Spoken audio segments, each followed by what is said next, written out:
একটি ব্যস্ততাময় দিন। সকাল থেকে শুরু হয়ে গিয়েছিল জার্নি করা। কালকে রাতে নিয়ত করে রেখেছিলাম বাবুকে নিয়ে আজকে হসপিটালে যাব। তো সকালেই তো বাস জার্নি করে চলে গিয়েছিলাম হসপিটালে।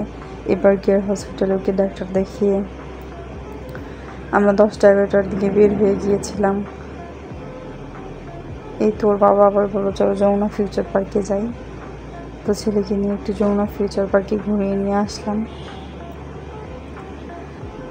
বাবু তো সব কিছু দেখে অনেক এক্সাইটেড, খুশি। এমনিতেও একদম হাঁটতে চায় না, তবে ওই দিনও আবার ভালোই একা একা হাঁটতেছিল।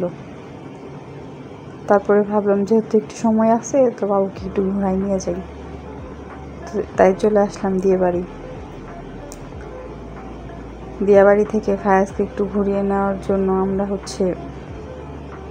প্রস্তুতি নিলাম, টুকটাক নাস্তাও করে নিলাম। এই রাস্তাগুলো আজ থেকে 5 বছর আগে এক অদ্ভুত রকম ছিল, কিন্তু তখনই বেশি সুন্দর লাগতো। আর এখন এত বেশি বিল্ডিং, মানে ঢাকা শহরটা আসলে ওইভাবে ঘোরাফেরার জন্য পারফেক্ট না, প্রচুর গাড়ি। তবে রিক্সা জার্নিটা মজা। এই তো আমরা চলে আসলাম আমাদের অনাকাঙ্ক্ষিত জায়গায়। আমি অনেক এক্সাইটেড ছিলাম, কারণ যেহেতু এখন দিয়াবাড়িতে ওয়াটার জর্বিং হয়, তারপরে কাইকিং করা যায়।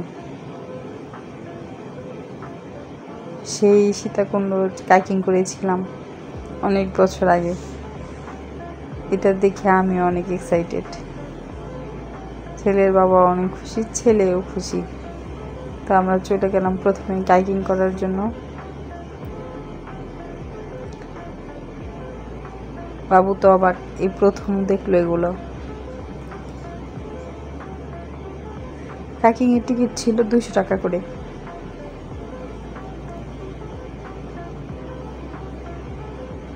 যেহেতু আমরা 2 জনেরটায় উঠেছিলাম, আর যেটা 3 জনেরটা ওটা 300, মানে 12 জন 100 করে সময় দিয়ে দেয়, আধা ঘন্টা করে।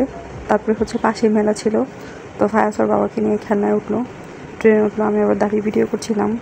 আমার আবার এই খেলনাগুলো উঠলে মাথা ঘোরায়, এখন আগে উঠতে পারতাম। তারপরে আবার একটু সামনে এই যে ওয়াটার জর্বিংয়ের শো ছিল।